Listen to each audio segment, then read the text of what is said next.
Good morning, good people. If you woke up breathing, you're already winning. This is Morning Wood, where the takes are strong, the truth is raw, and the coffee is always optional. It's your guy, Uncle Neely, and we're chopping up sports, culture, business, and life the way it really is. No scripts, no filters, no fluff, just that wood. If you're tired of the watered down talking, ready for something with some weight on it, you're in the right place. So sit back, lock in, and let's get to it. The Cleveland Browns defeat the Pittsburgh Steelers. Let me say it again. The Browns beat the Steelers. Shadur gets the big W, last home game for the season. Coach Prime, of course, was there supporting him. What a big win for him. I know the game didn't go exactly the way he would have wanted, a couple of interceptions and only one touchdown. But a win is a win. So hats off to Shedeur Sanders for that moment. But I got to say something, I'm going to say it slow because Cleveland specializes in missing the point. The Cleveland Browns didn't just mismanage Shadur, they mismanaged the whole moment, the whole season. And Cleveland always does this. They don't fail loud, they fail with confidence. They fail while telling you it's all part of the plan. But from Jump Street, start of the season, here's the lie that they've been selling their fans. We're protecting him. We're developing him. We don't want to rush him. No, what you did was hesitate. And the NFL, hesitation is death. Just think where they would be as an organization in a season had they been playing Shadur the entire time. Had he got reps with the ones and OTAs, had he been the guy at practice like he should have been during camp, had he gone into the season, even week 2 or 3 as a starter, just think where they would be right now. See, I got to tell you something about Shedeur Sanders. This ain't some wide eyed project QB. This is a quarterback who played under national scrutiny. He has led rebuilds, took hits, took blame, took responsibility, and showed up every single week and won. Pressure don't scare him. Chaos don't scare him. Bad offensive lines don't scare him. But indecision can scare fan bases and even locker rooms. So let's go through some of the mistakes made this season by the Cleveland Browns. Cleveland's first mistake, they drafted him without a plan. If you don't know how you're going to use a quarterback, don't draft a quarterback. Drafting Shadur and then saying, oh, well, we'll see how it goes. That's like going out and buying a Ferrari and then asking, now, where the steering wheel? You either commit or you contaminate. Thankfully, Shadur has been thoroughly vaccinated against haters, so the contamination is not going to get on him. But the organization never committed to him. It's always been this we'll figure it out later. Mistake number two, they tried to slow cook him in a microwave league. This league don't wait 3 years anymore.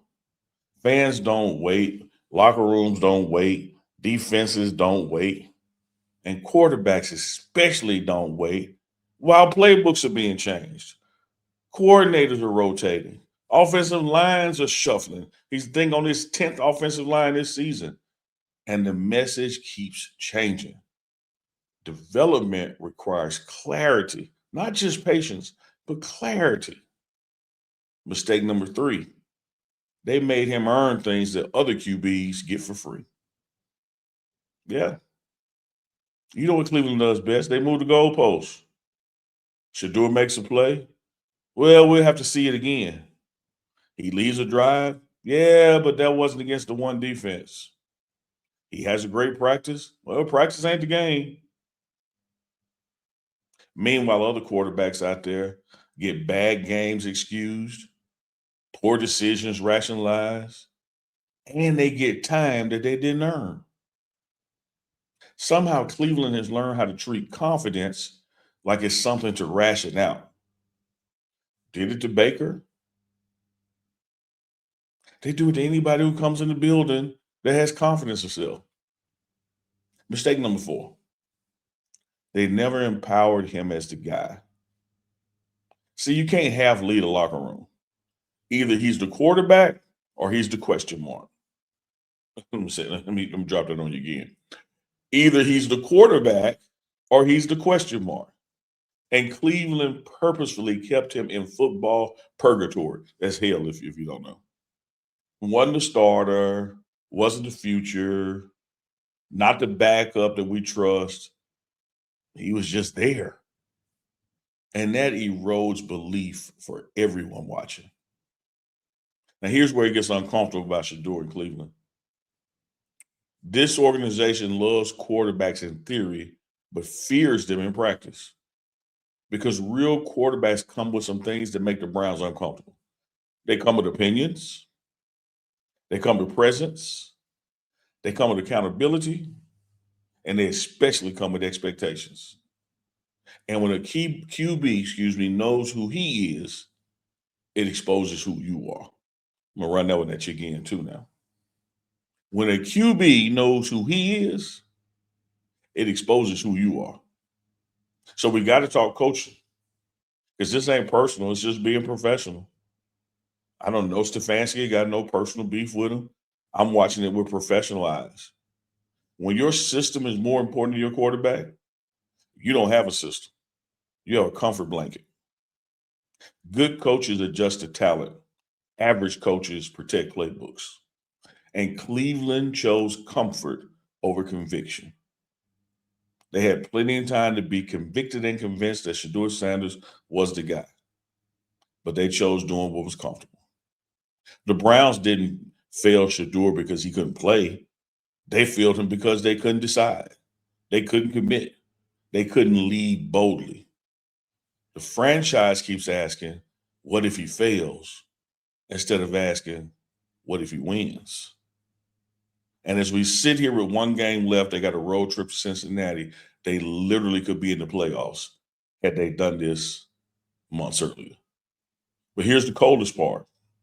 Cleveland will realize this after he succeeds somewhere else. They'll be saying, well, we always liked him. Oh, it was just a timing thing. We wish him the best.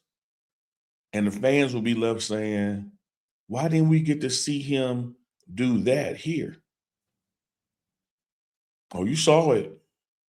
You just convinced the organization to trust it. Final morning word truth. Quarterbacks don't fail in Cleveland because they lack talent.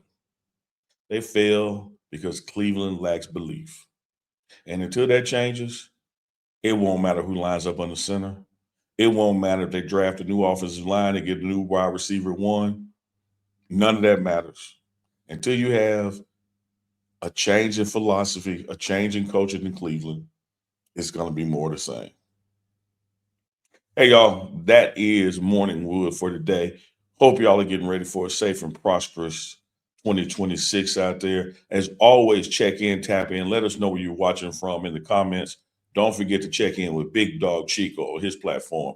Deuce the Scoop on his. And as always, we got members only content and exclusive Colorado Coast Prime content dropping on the Pregame Network. Y'all make sure y'all stay tuned. It's your guy, Uncle Neely. Much love.